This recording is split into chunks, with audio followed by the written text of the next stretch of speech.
Can a revolution be a business? Can a craft be a commodity? Can cachet be cashed in on? These questions swirled furiously through the fecund firmament of the craft brewing industry at the outset of the 21st century, Taplines listener.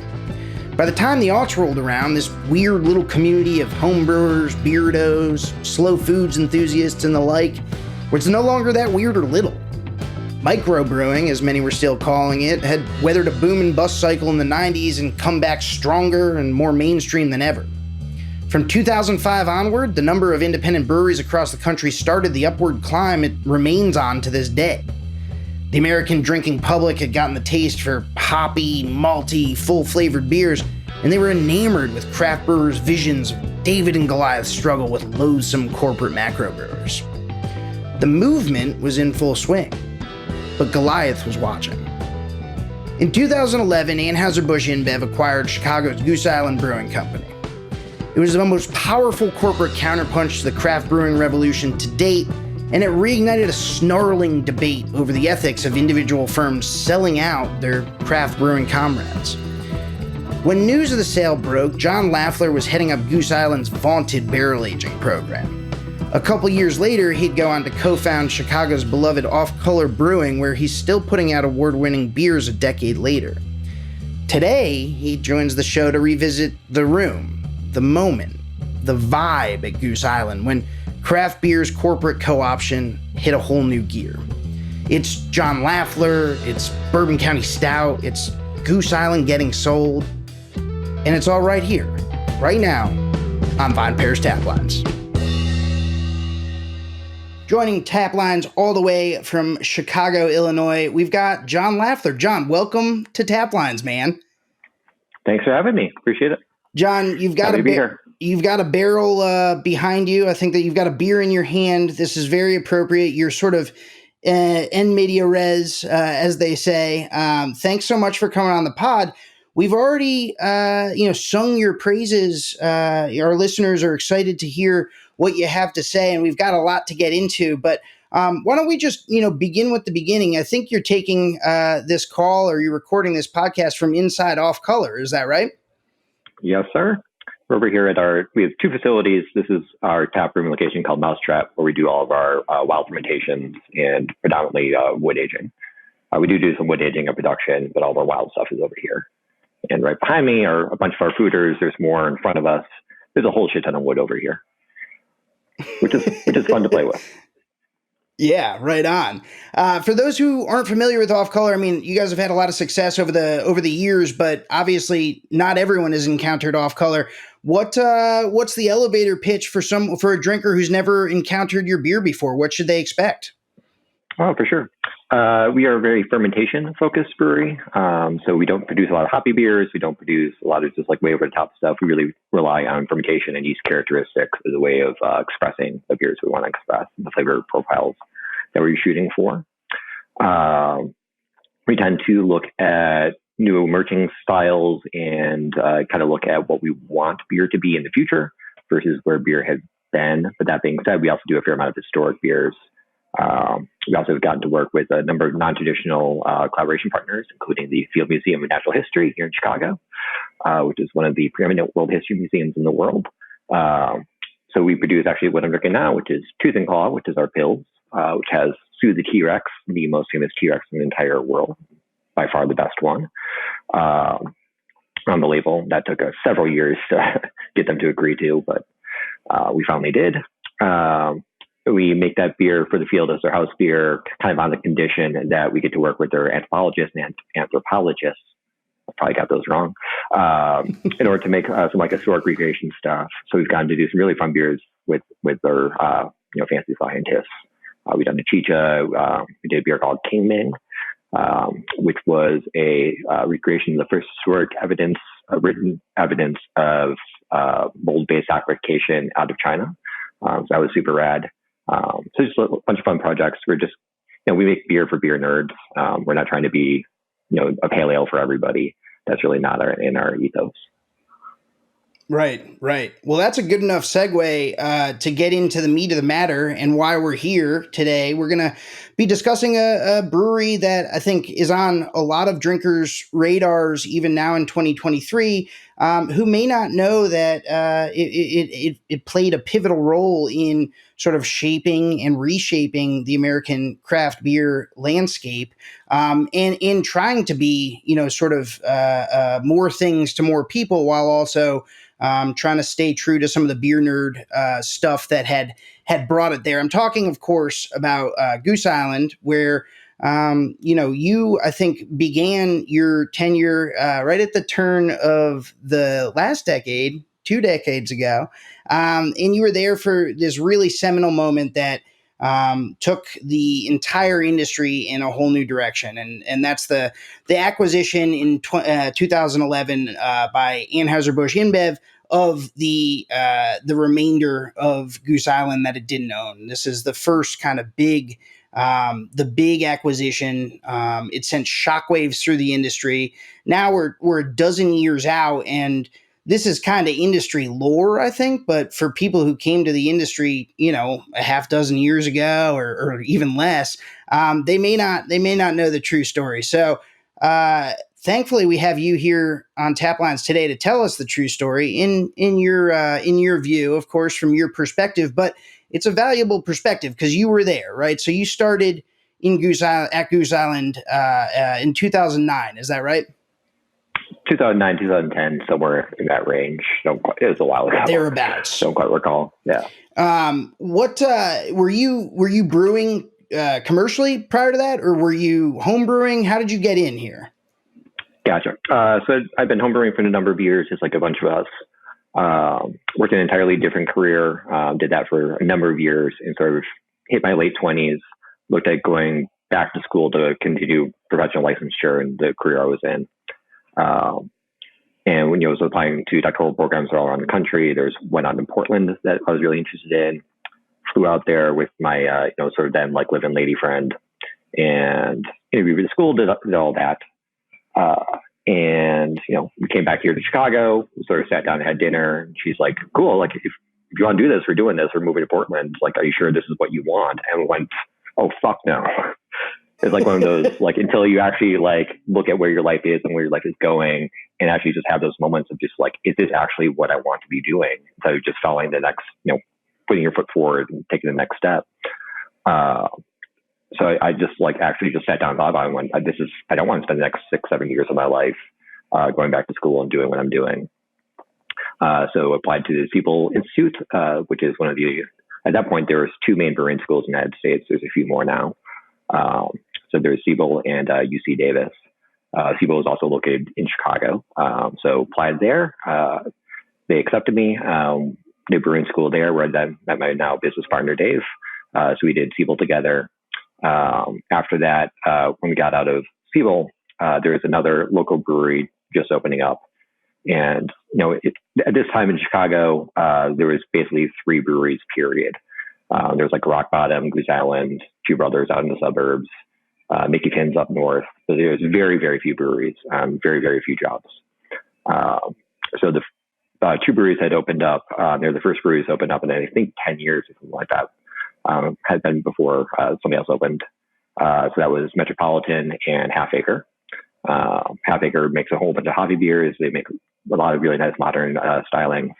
Metropolitan sticks to very traditional German lager brewing, which is something I very much deeply care about. So Metropolitan was just opening up right when Dave and I were getting out of school. So we both were independently reached out to Metro. We had met them over the years when they were doing festivals and whatnot, before they had actually opened up their production plant. And they were looking like we were 2 trained brewers who were looking to get our foot in the door, and they were looking for help in any way that they could. So they were kind enough to let Dave and I hang out there, where we got to hone some of our lager brewing chops. And people does a really good job of teaching you the theory and science behind brewing. Does not do a fantastic job of preparing you. It doesn't teach you like how to change out a pump seal or that sort of technical hands-on aspect. So Metro was fantastic letting us hang out there, get to learn alongside them and the more hands-on aspect. So after Metropolitan, I think I had run into Greg Hall.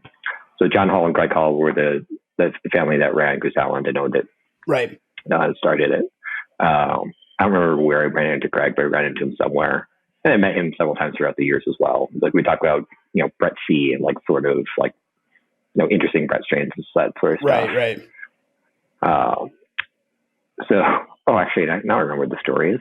Ran into it. Goose Island used to have a dock parties. So they would open up like the shipping and receiving dock to like retailers, bars, restaurants, liquor stores, that sort of thing. And everyone would hang out.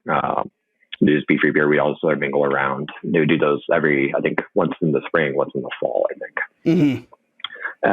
And ran into one of the dock parties after knowing him for a bit, being like, hey, like I'm done with brewing school. I'm interning at this like little local lager brewery. If something ever opens up, that would be great. I'd love to be considered. He's like, yeah, that's kind of cool. Like, I can dig it. Why don't you give me a call like later this week? We'll try to set something up. I'm like, fantastic. Then got drunk as a skunk. I was like 28, something like that. Got drunk as a skunk at the dock party. Tripped and fell like after that, but like basically just like face planted. It was very embarrassing. I don't know why I'm telling this story. So then I basically I know that Greg, game. I know that game. Yeah. I'm in my 40s now, so I've calmed down some. But basically, when I had drinks with Greg to talk about, if there was a future for me at Goose Island with basically a black eye, Greg's like, what's going on here? Then about 6 months later, ran him in. So did not get a decision at that point, which I don't know if I would have hired me at that point either.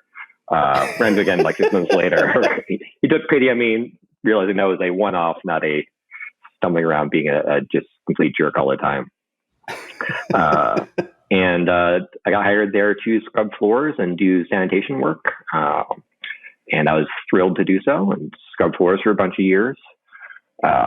Then, my sort of quip is, they liked how well I scrubbed the floors, so let me do all the barrel program stuff. But the two most important jobs at a brewery, yeah. Oh, for sure. In fact, my job title, I never let them change it. The entire time I worked there, I was just sanitation crew. Because that's still basically what my job title was now. Only with running the tap room, I get to the long-standing joke amongst sort of beer enthusiasts is brewers are really just sort of malt janitors, right? Like you're just constantly cleaning or whatever. But you got into it as an actual janitor before you started brewing at Goose Island. You were obviously a trained brewer at that point, but you weren't brewing at Goose Island when you started. Yeah, no, not making wort, not doing cellar work, just scrubbing floors, cleaning out trench drains, basically all just like the grunt stuff that needs to get done and is, super important of keeping the entire facility actually brewing clean.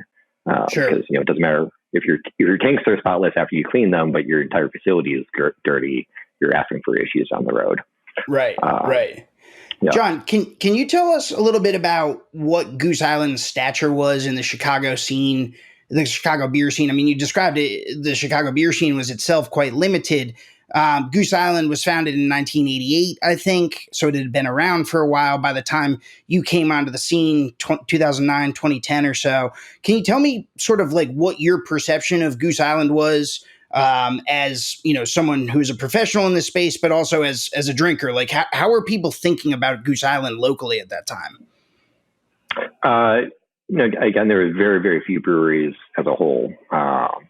And Goose was cutting edge of what was happening. They both had historical shops in terms of, selling beer since the 80s, running a long-term brew pub, really starting the modern craft movement here in Chicago. Extremely well respected. People still care about them. Like they're still very Chicago roots. Kind of hard to overplay how important Goose Island was in that beer scene. And then in addition to just it from the consumer aspect, there's maybe 40 professional brewers in Chicago at that point. And at that point, like if you wanted to learn how to get to brewing, you either worked at Goose Island or you worked at Rock Bottom. And if you look around the country at that time, like who was actually brewing anywhere, most of those brewers had come from one of those two training programs. So I'm not the last in a long line of brewers that came through Goose, sort of midpoint to this point. But there's very many very notable brewers that were preceded me there, and have gone on to do great things. Matt Brendelson over at Firestone Walker. There's a whole bunch. So it's really hard to overplay how important Goose Island was at that point. Yeah. I'm thinking this is probably a little bit of a hackish analogy, but I don't know. It's my podcast. I guess I'll make it anyway. I can dig it. I think a lot of sort of like casual comedy fans, at least, are aware of like Second City in Chicago as a place that a lot of talent winds up coming out of, and a lot of it winds up on SNL, winds up on other sketch shows. It's kind of like a clearinghouse for like young talent before they go on to do bigger and better things in Chicago. It sounds like Goose Island, at least to some extent, was where a lot of younger, like your generation of brewing professionals, if they were in Chicago, the idea was, man, get a gig at Goose Island, because that's where you kind of like, you upskill and you get your chops, and then maybe if you stay, great. If not, you're going on to maybe launching your own project. Yeah, and a whole bunch of breweries came out of Goose. Yeah. Perennial with Phil Wymore, Town Quarter was over at Penrose. There's a whole bunch. Yeah. So eventually you start brewing at Goose. How did that happen? I mean, you were scrubbing the floors. They liked how much you were scrubbing the floors, so they let you brew the beer. I mean, there had to be a little bit more to it than that. They knew you were trained as a brewer. What did you start brewing at Goose Island? So whether or not you consider me brewing Goose Island is kind of a loaded question, because I never worked on the main brew house. So I never did work production there. So kind of my career arc while I was there, sort of got hired by Greg directly. Who, I do the same thing with new brewers when they come work for us. Is make sure that they start somewhere doing like grunt labor before they get to do the fun stuff. Otherwise, you get some like prima donna issues. It's like, brewing is not easy work. It's not, everyone thinks it's very glamorous, but if you like, brewing in 95-degree heat with, basically 100% humidity for 12 hours a day, and then go clean after that, it's not particularly fun in the day-to-day. You want people to realize that from the get-go, because a lot of people have this romanticized idea of what your days are actually like. So scrubbing floors, and Goose had at that point, I think the largest barrel program in the United States on the craft side. And I think at that point when it started, they had 140 bourbon barrels and like 80 wine barrels, something like that. And that was like, whoa, like that's a ton. Yeah. So like we would do like 80 beer barrels of Bourbon County a year. Like it was not particularly large volumes. Definitely not in comparison to what they're doing now and have been doing. So when it came time to actually just empty all those barrels and, do like the blending aspects of all that, we were a very small crew, and not like we were overworked, but, people who were on the brew deck were on the brew deck, people who were in the cellar had a bunch of cellar work to do. So I was just free labor that could then fill in and start doing the actual physical job of racking barrels out. So getting the beer from the bourbon barrels into a fermenter, making sure it was tasting fine along the way. So, really, I went from scrubbing floors to what then became like a very pivotal role, just because nobody else had time to do it. Yeah. So I really just fell backwards into that one. So I consider myself extremely lucky. I was just in the right place, right time at the time. Maybe Greg had some more grandiose plans for me. I don't know, but I was definitely in the right place, right time. And then, would do a fine job doing the bourbon barrel aging stuff. So then the wine barrel stuff is much more involved, much more intricate. But because, I was already the one doing it, I just started doing all the wine barrel stuff at the same time. So that's where I really learned more about the more intricate aspects of blending. I've always just very much enjoyed the traditional Belgian Lambic producers, Goose producers, and like more of the funky saison stuff.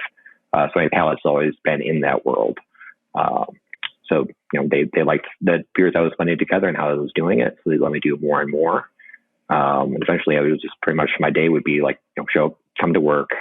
At this point, I'd stopped covering floors and whatnot. I was just you working moved on the on up innovation at that team. point. Yeah.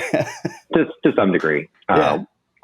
It was pretty much full time on what we called the innovation team, which was essentially all the brewers, but in the actuality, we have meetings and all the brewers would be invited when they were able to show up and have ideas, spit ideas, and we would riff off of those ideas to come up with projects.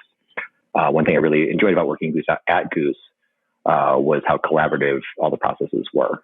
I've gotten a whole bunch of acclaim and applause for a lot of work that other people have done at Goose. I've never tried to take any credit for what the beers that we produced because they were all a team effort. I wasn't making the wort. I wasn't doing the cellar work. I was just there to take the beer out of the barrels that somebody else already made off of an existing recipe. I'm working off of the shoulders of other people.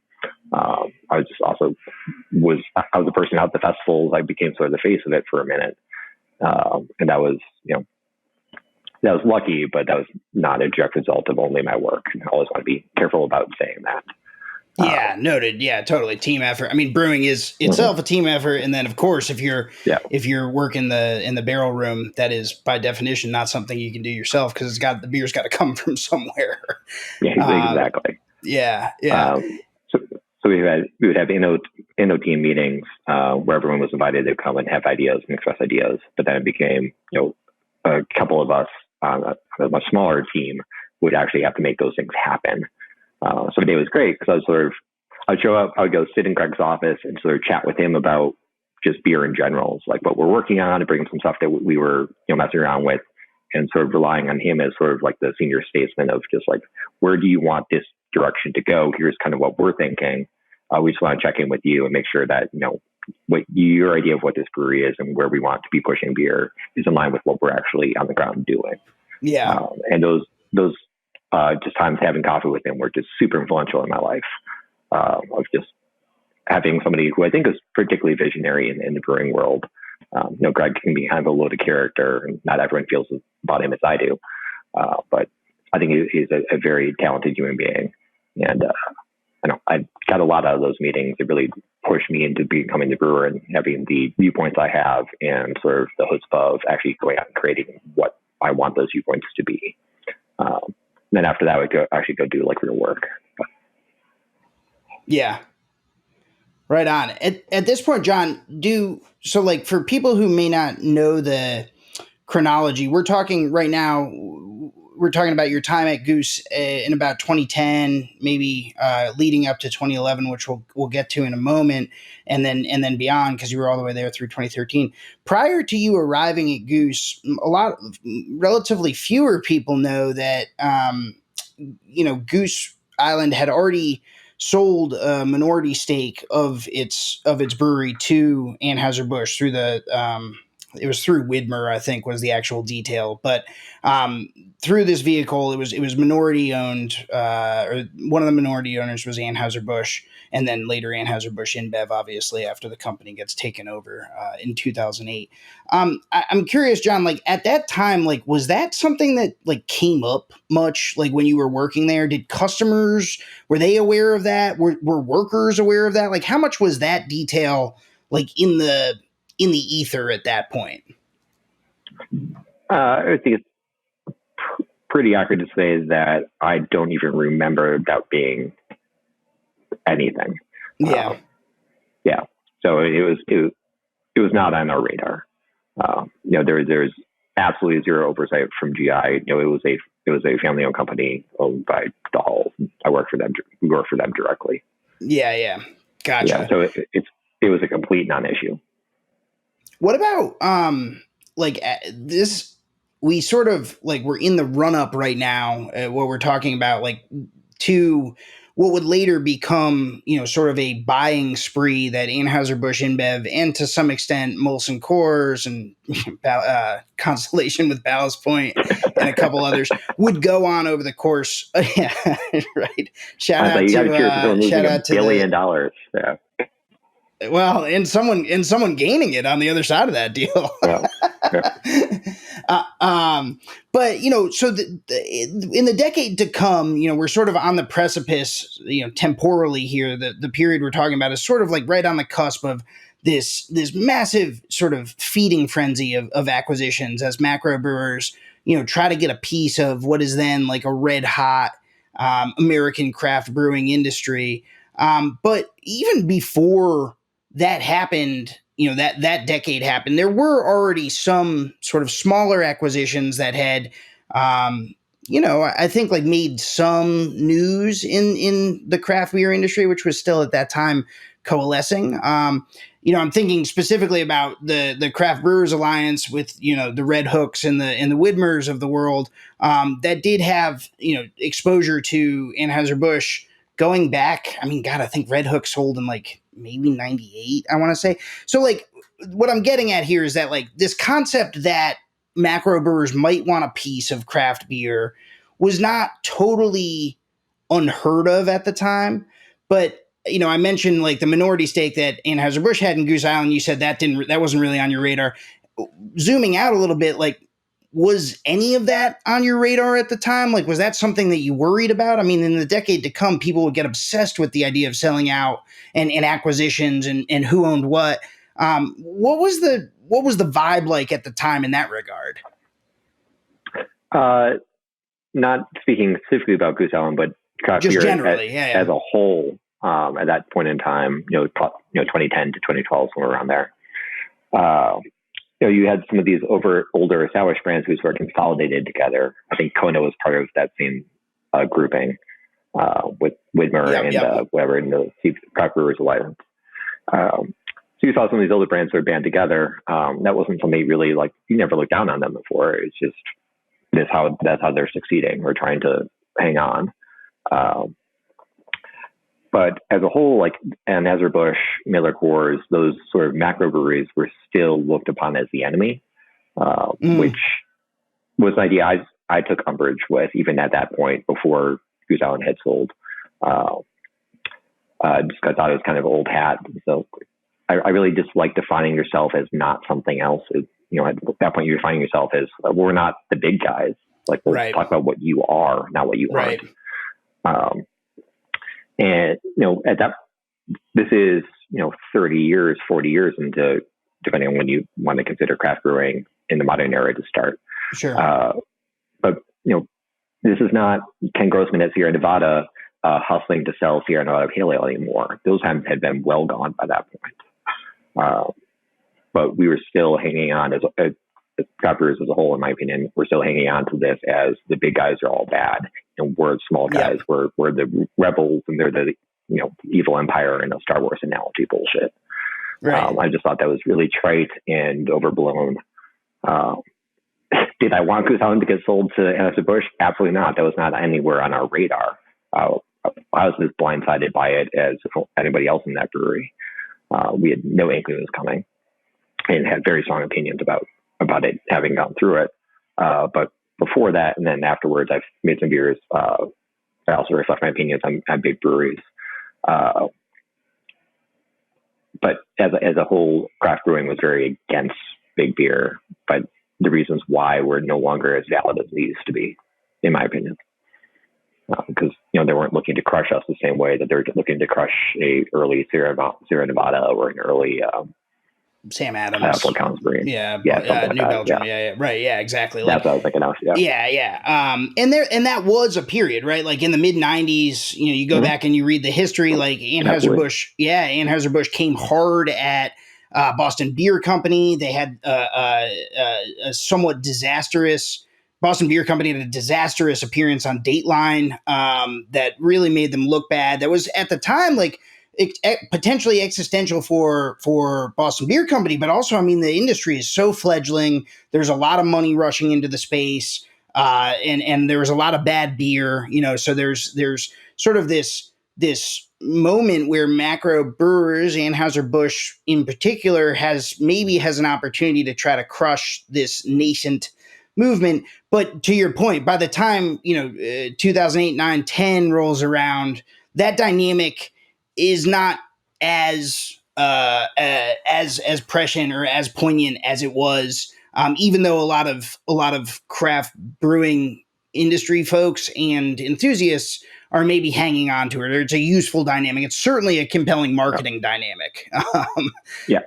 But 100%. yeah. And this is also just from my perspective as a brewer from that particular generation. Had I been brewing for 15, 20 years before, I may have a completely different opinion. Sure. But, craft brewers, there's generations of us, and things change every 10 years. And I think they have to change, or should. Yep. Otherwise, they're not being innovative. Yeah, it goes stale. Yeah, no, totally. I remember I spoke with Dick Cantwell, who was at Elysian, which was acquired by Anheuser-Busch in 2015, I want to say 2014. And he said something along the lines of like, or here, I got the quote here, quote, it's a bit demoralizing to find out that they've managed to kind of hit us where we live, is what he would go on to say. I spoke with him in like 2019 or so. And we talked a lot about, this idea of like, generations of craft brewers and how much does it matter to the next generation versus how much does it matter for someone in his generation who is kind of fighting those battles. To your point, like there's people have different attitudes about it depending on sort of where they land in the timeline. But you land at Goose Island right at the end of the aughts and going into the teens. And I think now is as good a time as ever, since we've sort of talked around the acquisition a little bit and your feelings on it and sort of how it happened. I was hoping that you could take us, to the room, to the day, if you were to the extent that you remember it. I mean, at this point, we're talking about something that's a dozen years ago, but when you found out that Anheuser-Busch InBev was going to be acquiring the other 58% of Goose Island and was gonna wholly own this brewery that was so influential on the Chicago scene and that was your place of employment. Do you remember when you found out? Oh yeah. It was right after Craft Brewers Conference, right after CBC. I think actually the papers got signed during CBC. That's when it was in San Diego, maybe. Mm-hmm. Yeah, probably San Diego.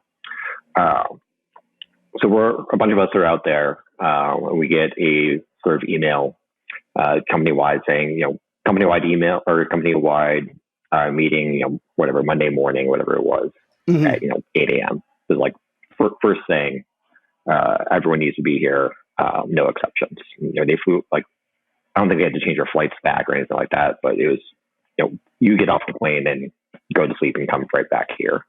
All the sales reps from everywhere throughout the country got flown in. It was everyone needs to be here. So we knew something was up. And what I thought was happening, what a lot of us thought was happening, was that John Hall was going to retire and Greg was going to take the brewery over. That did not end up happening. Different succession plan. Yeah. Yeah. I'm actually getting a little emotional thinking about it. So we all get called back Monday morning. We're all standing around the loading dock warehouse area, and people's phones start buzzing. And I can swear in here. Yeah, you can swear. Yeah, perfect.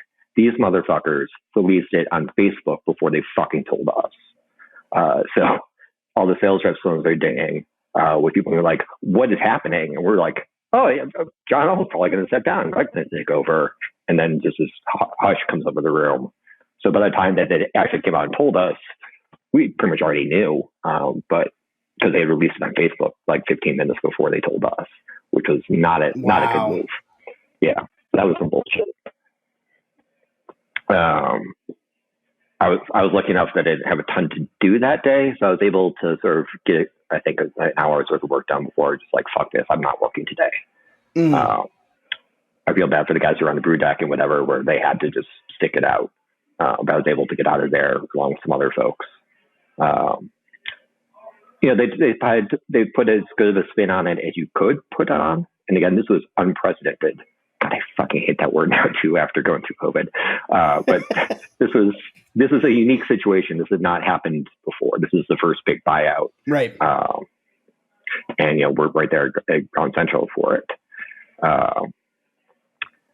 I think we had some inkling that there was some. I'm trying to remember all this at once, but there was some inkling that something might be amiss beforehand. Because I do recall one of the talks at CBC. It was telling sort of a brewery that went under. I don't quite recall why, but one of the points that was being made during the conversation or during the lecture was that the brewers still have their own self-respect, and they made sure that even though the brewery was shutting down, that the equipment was all left clean, which was a really touching thing. So I remember on the flight back, one of my other brewers, we were all talking. He's like, if the brewery is getting sold, if something like really goes wrong, we'll at least make sure that things are kept clean. Because we all had a lot of internal pride about working there and what that brewery was. But they sold it to AB. I don't begrudge them for doing so. I don't know if I made the same choice. Had I made the same choice, it sold for $39 or some $1 million. So a pittance for what was going to be happening in the rest of the industry. Yeah. Oh yeah. So, but day of, we get told I was able to get the fuck out of there, and a few of us went over to Big Star, which is one of our local bars here. Just started drinking bourbon and just commiserating. And we went through sort of a bunch of stages of grief aspects. And some people were like, "I'm quitting today. Like, I'm not going to work for these motherfuckers at all." But I always felt that the Halls took a chance on me, and they showed me a lot of loyalty, and that's something I believe in. So after thinking about it, getting through the first shock of the experience was, I will give them the loyalty that they showed me and a lot of us, just giving us this chance, allowing us to sort of flex our wings. So I decided to stick it out. Sort of agreed to stay on for like 6 months, and then ended up being there for another, I think, 18 months, maybe something like that after there. Yeah. And then by the time that I had actually left, I'd always been working on a business plan of starting a brewery at some point, along with Dave, my business partner, after Siebel. And part of that was, you really should work for another brewery and know what you're doing before you just start a brewery. And, it was much harder to start a brewery when we opened up than it became in the years afterwards. In fact, there was a whole bunch of breweries that opened up where people had never worked in a brewery before. And I don't know, some of the issues I think we're having in craft beer currently are a result of that. It's people not coming through a feeder system and learning the actual day-to-day aspects of brewing. Sure. That's a digression. But I agreed to stick around, and then by the time they actually left Goose Island, it was not because I was mad. It was not because I felt hurt. It was just I had accomplished everything I wanted to accomplish there, and it was time to move on and do something new. And that, for me, that was running my own brewery. Yeah, and that would go on to be in 2013. You eventually do leave, and that's what became Off Color, right? Like you go from there straight to Off Color. Yeah. Yep. Yeah. And I gave notice to John Hall directly. Sat down and had breakfast with them, same thing for everything, and that was that. Yeah. Obviously, this was an upsetting moment for you. I mean, it's emotional even now, over a decade later.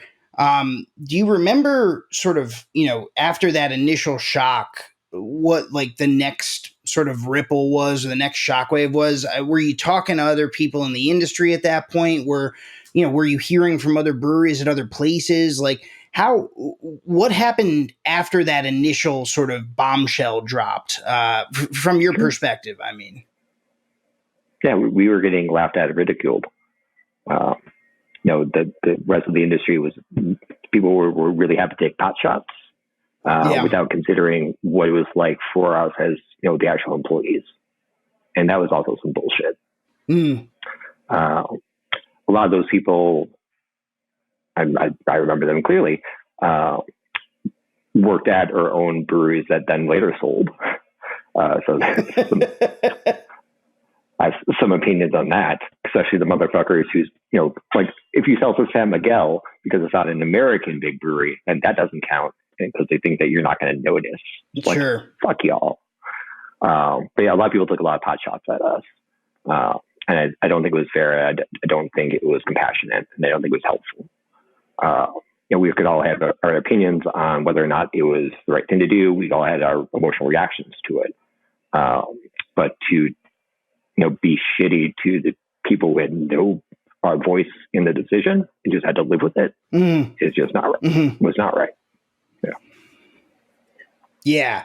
And that's something that would happen again and again over the course of the decade as more of these acquisitions happen is, there became almost a template to this, or a cadence that became familiar certainly to me as I was covering it, certain other industry insiders who were observing this happening. There would be kind of the initial announcement, and then there would be these sort of like outpourings of grief or gnashing of teeth amongst both the other folks in the industry, but then also the customers who had been sold, rightly or wrongly, had been sold this idea that they were participating in a revolution by drinking, craft beer, by drinking local beer. And so felt, like they had been sold a false bill of goods. That of course, doesn't excuse people being shitty on social media to, the poor social media manager who obviously had nothing to fucking do with this. And it doesn't excuse people. I'm going back to Dick Cantwell again because it's such a vivid vignette, but like he called them hate tourists, people who would like come to Elysian locations in Seattle and like order beers and pour them out like on the floor, like for the fucking, the tap room employees to like deal with, right? And like stomp out. Yeah. Right. And like, this is like one of these things that like it would become, unfortunately, quite familiar. But at the time, Goose Island is, to your no pun intended here, is in the barrel, and they're the first ones in, and it's just something that you're experiencing with no frame of reference, right? You look forward, 5-6 years, and it's old hat, and a lot of what the playbook became, we saw happening with what happened with us, of how it gets presented, how it gets told, what they do. It's like, the first thing you do is you buy all the iPads were fancy back then. You buy all the salespeople iPads. You try to like give them a new shiny thing. You give people a bonus. It's like that sort of playbook of how you try to appease it and how you try to sell it. Yeah. But it was being written at that point. You mentioned that some of your peers in the industry, some folks had some not fair things to say, or things you found that not to be compassionate, pot shots, playing semantics with describing which strategic partner, quote unquote, is actually doing the acquiring, all those sort of games. What was the reaction amongst the Chicago drinking public? Do you remember? I mean, I hope you guys didn't get hate tourists, but do you remember like what the vibe was like? How they tried to pitch this to the customer base, to the fans that had gotten Goose Island to that point? So at that point, the brew pub was still wholly owned, not sold to Anheuser-Busch. Right. So people could still go to the Clybourne location. I think Wrigley had been shut down at that point. People still go to Clybourne, and that gave a lot of people an outlet of, well, I can still support Goose Island without supporting Anheuser-Busch by supporting just the brew pub. Right. So I think that helped mitigate some issues. I'm sure that if you talk to people who were working at the brew pubs at that period of time, I'm sure they have more stories than I do about people being jerks. But I think that was like a nice way for people to sort of, mitigate the blow to some extent. I do not recall what sales numbers look like and how they got affected by the sale itself. I can say that I worked on beers like Bourbon County and whatnot. People still wanted those beers. People still lined up to get what they perceived as, the fancy stuff. So it's kind of like, well, you have all these opinions about how we now work for the evil empire, but you'll still line up for the beers that you care about, but the other ones, because you can't trade them, that's okay somehow. Like that, you can have that cognitive dissonance inside your own fucking head. That's the beauty of it, John. They never have to reconcile those two contradictory ideas. Mm-hmm. And that being said, their pension's not held up in this, their paycheck's not held up in this, whether or not they Of course. Yeah. But yeah, it was a wild time. Well, tell me, you're working on Bourbon County Stout, obviously the storied barrel age program that Goose Island, was, to your point, was fairly, on the vanguard of mainstreaming this type of higher end, limited release beer, and kind of creating events around that release. Like, we think of that as just de rigueur in the craft brewing industry in 2023, but scroll back 10, 13 years, and this was still something that was sort of being developed as a model of not just producing, but then also, releasing these beers. And you're right, like, there's that cognitive dissonance is exactly what it is. And I've observed it before, when I'm covering it or whatever, where people will have no trouble, saying I would never drink anything that Anheuser-Busch InBev, owns, and then would be the first one in line at, what is it, Binny's out there, like the Yep. for the release of this year's or next year's or whatever Bourbon County Stout, or they're the ones on Facebook doing, sort of like ISO requests, trying to buy bottles so they can do a Bourbon County Stout vertical, right? So, like, there's this idea that Goose Island produces an entire portfolio of beers, and is these are now lesser than, but the because of the acquisition, but the Bourbon County Stout line remains sort of this on a pedestal for the consumer. I imagine that was quite frustrating for you. It was. Yeah. One of the reasons why it was particularly frustrating, in addition to what I was here to talk about, is the other beers that were not as sought after. Those were the ones that actually took the quality hits. So Goose IPA went from being a Fulton, our main brewery, Fulton. It went from being a Fulton only project to they started making it at other Anheuser-Busch facilities. And they would, when you make a beer, you scale it up, it tastes different. When you make it a different facility, it tastes different. It's really difficult to do so. And they were trying to scale some of the core beers at these larger plants. And they would send back for a taste panel with all of us, the samples of what they were working on, and we would universally pan them. Not just out of spite, it's just, wow, this is a completely different beer. Yeah. Your Goose IPA is not what we make here. You could call it something else and be a fine beer. It's just not, it does not hit the brand specs, and we have very strict brand specs. So even if we're trying to be petty, it's just the color is wrong. The hop character is wrong. Yeah. At a certain point, they just stopped asking us for opinions because it was clear that we weren't going to be passing it. And I don't quite recall the specifics, but I think if a beer got like a not 0 to 100% scale, if it got like a score below 70, for example, on Taste Panel, you needed like a senior manager to release that beer for sale. And they stopped doing any of that with us, as I recall, because it was clear we didn't like it. We didn't like what they were doing. It was not working, and they just didn't want our feedback anymore. So, like, the things that actually fucked up, people didn't care about. The things that people perceived them us fucking up on, like, those were not the issue. Yeah, a little bit of irony.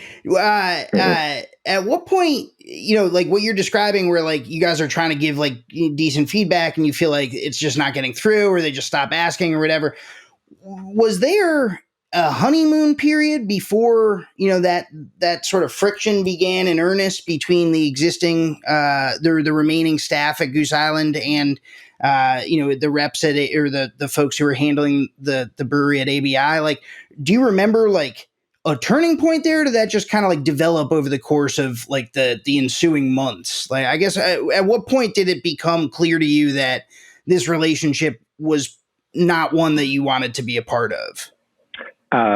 From my perspective, it was sort of writing the playbook of how other breweries would follow, where you don't touch it for a year. You let the initial sort of shock get over. You let people kind of forget that it happened, and then you start messing around with stuff. Right. And it was about a year before they really started messing with anything. For the most part, it was just, we love what you guys are doing. That's why we purchased you. We want to support you in any way we can. All we're trying to do is give you better access so you can do what you do better. And then about a year later it comes around, they're like, cool, so here's what we're actually going to do. Yeah, because it's their brewery at that point. Yeah. Yep. So I will say I got we were as it's not quite a little FU, but they said that they were going to give us access to their entire supply line, so we could get stuff we couldn't otherwise access. And I was at that point wholly working in specialized projects. So I had a bunch of stuff where we were trying to extend it a little bit. So we, for example, there's a very, very fancy cocktail bar here called Violet Hour. Violet Hour had made, in a 53-gallon, 200-liter barrel, made Manhattans in it, aged on the roof of their bar for 8-9 months. I don't quite remember what it was. And then, I'd known those folks, so we got the barrel that they aged them in. So we did a batch of Berwyn County in that barrel. So that was super rad. So, we only have, there's 180 liters of this beer. It's super fancy. You can never make it again. Right. How do we extend this? I don't want to put it in just 12-ounce bottles. So we had these like super, super limited, very fancy beers. We're trying to extend how we can give it to people, and then also have it be distinctive in package size. So I've always been a fan of very small bottles. So like, Anchor have been doing these like little, I think they were doing like 200 ml bottles, maybe they're 180s. Yeah. And I always love that. I think they're super cute. I think they're really versatile. And, all the big brewers all had like those little tiny nip bottles. The little ponies. Yeah. So AB had ones where they just look like a normal Heritage bottle with like the slightly long neck, just shrunk down. So I'm like, I want those. And I think I was just trying to be a dick about it, just because I could, and made them get me a pallet of those bottles. And I think whatever they ended up costing us was like an exorbitant amount of money, and they did not want to do it. But like, you guys said we could get access to anything. This is what we want. I finally got a bottle or a pallet of those little tiny bottles. And they were fantastic. We would hand rack super special limited projects in there.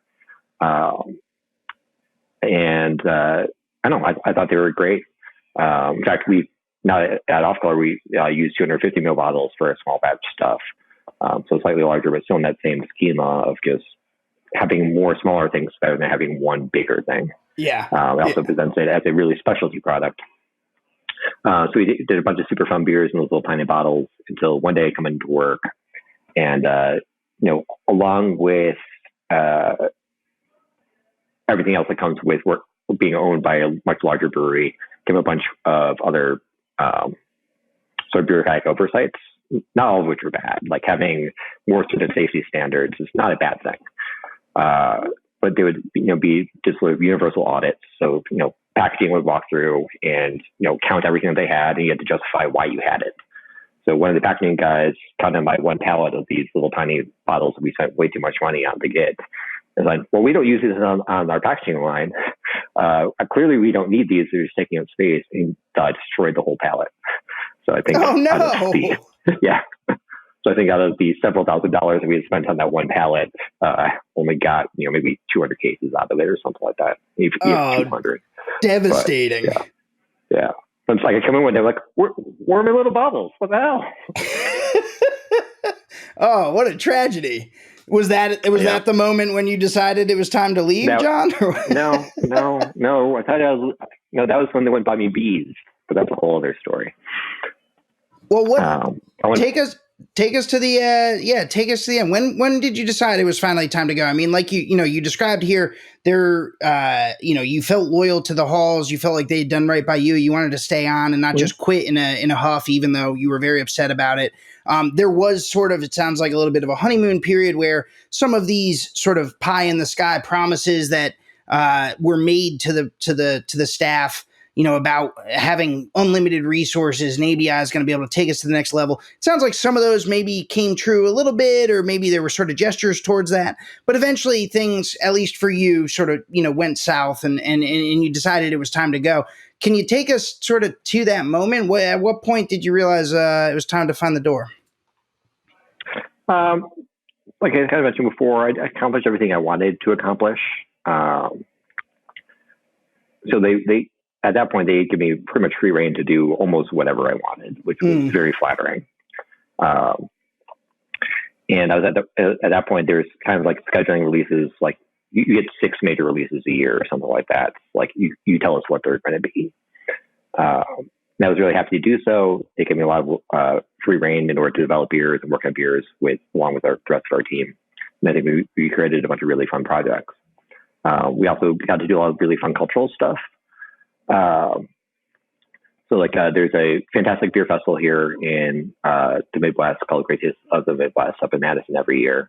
Sure. And, people would do like these big blowout productions for it. So we weren't the first to do it, but we definitely started upping the game of how involved you get, the types of beers you're bringing, how many beers you bring, that sort of thing. We got to build a mini golf course at one point through our barrel warehouse for a Chicago Craft Beer Week event. We got to do a lot of, we built our own little mini golf course. So you got to play putt-putt all throughout the whole barrel stack. It was absolutely fantastic. All right. That's a silver lining. Yeah.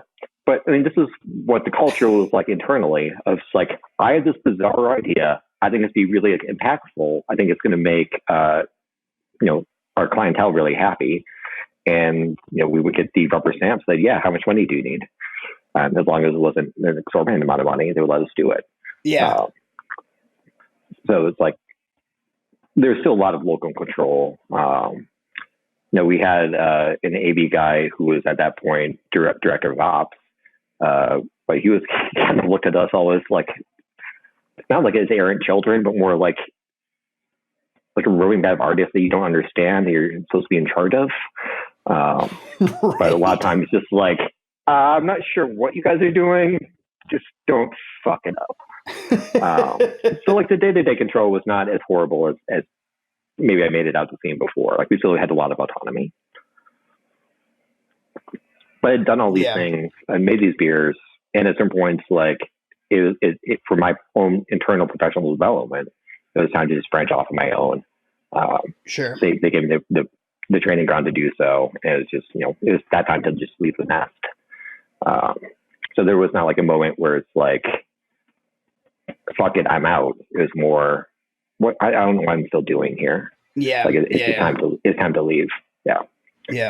At that point, the only way I could have gone would have been into a management role, which is not what I wanted to do. Right. Right. Yeah. And also you had the plans for Off Color that you were developing, and then that was always the plan. Years. Yeah. So you move on from Goose Island in 2013. You go on to found or co-found Off Color. Off Color's had a tremendous amount of success on your terms, and congratulations on all of that, of course. John, last question for you. As you sort of, again, we're a dozen years out, and everything has happened in the intervening 12 years, right? There have been, I think, Anheuser-Busch acquired something like 13 breweries over the course of the next 9 years after acquiring Goose Island in 2011. We mentioned Constellation acquiring Ballast Point and a couple others. They just divested them. As we record this podcast, Constellation just recently decided to throw in the towel on their craft boondoggle and is just going to focus on the Modelo rocket ship. Molson Coors has had 10th and Blake. I mean, like there was just a lot of buying that would come after Goose Island, and Goose Island, to your point, was really the first main marquee sale. You've had all this time to reflect, and you indulged me in dredging up ancient history that's clearly still a little raw for you, but I'm curious, so there's something you mentioned earlier in the episode that I wanted to just come back to by way of closing up, is like, you said, I don't know if I would have made the same decision that the Halls made. And I don't want you to second guess what they were doing, but I am curious. It sort of gets to, I want to hear how you, John Laffler, feel about this. Obviously there's some ambivalence on your part. I'm curious, do you have like a moral assessment of it? Do you have, sort of a emotional assessment of it? Tell me how this pivotal moment, not just in the beer industry, but also in in your life. Like, how do you sort of think back on this now, 12 years removed? So a few different things. One is a business decision for the, not for the halls, but for AB and a whole bunch of the other larger brands. I think it's pretty clear that the whole thing fizzled. So they went on this huge buying spree for almost a decade and has not become, I think, what they wanted it to become. I think that's patently obvious. Very clearly. Yep. One of the things I learned from it was the era of growing a brewery from a local to regional to a national. Those days were quickly going away. Yep. I had an inkling of that at that time when they started doing these purchases, being like, there's no way no one's going national anymore. It just doesn't make sense. And that really came to fruition. We did see a couple of breweries who were, again, at the right place, right time, who were very much able to capitalize on people's animosity towards Goose Island sale. I don't begrudge them for it. It's just, they were there, like they would not have grown had people not been mad about losing what they perceived as their local brewery to national or international branding. One of my personal takeaways is, I enjoy brewing itself, not selling beer, not growing a brand, none of that bullshit. I enjoy actually just making beer and getting it out to people to enjoy. And I think I learned about right-sizing a brewery. Like at our heyday, I think we made 8,500 barrels. I think we're around like 5,500 this year, maybe. Off color, you mean? And at off color. And for us, it's being under 10,000, over 5, under 10. I think is a really good spot for us. We have no aspirations to sell the brewery. We've gotten a couple offers over the years, including from some other large brands, and just did not entertain them. That was a while ago. After going through COVID and all this, I might think about it differently. But that changed everything about running an on-premise business and all this. But that's a whole other conversation. Yeah. So for us, like being between like 5,000 and 10,000 barrels is a really good spot for us. All of our employees were full-time. We were able to afford health insurance for everybody. We were able to give people vacation time. We were able to allow people to live their lives because there's enough revenue coming in. When we had, we had sort of outgrown our space at our original production plant. So we could no longer do like these sort of mixed room beers because there weren't tank space for it. We had to make Saison, which is at that point was our main seller. Right. I don't think it's the main seller anymore. I really wish it was. So we had to expand in order to keep producing the beers we wanted to do. Dave and I spent about a year doing business planning in order to do what the next brew was going to be, which at that point was like, well, I guess you just scale up to like 30,000 barrels a year. You go from local to regional. And did a number of months of planning for that. And then he and I just sat down one day and just like, do you really want to do this? Like, I don't really want to do this either. Yeah. Because at that point, you're making the brewery in order to fund your debt and hire the sales reps you need in order to sell the volume that I'm producing. You're not actually making any more money.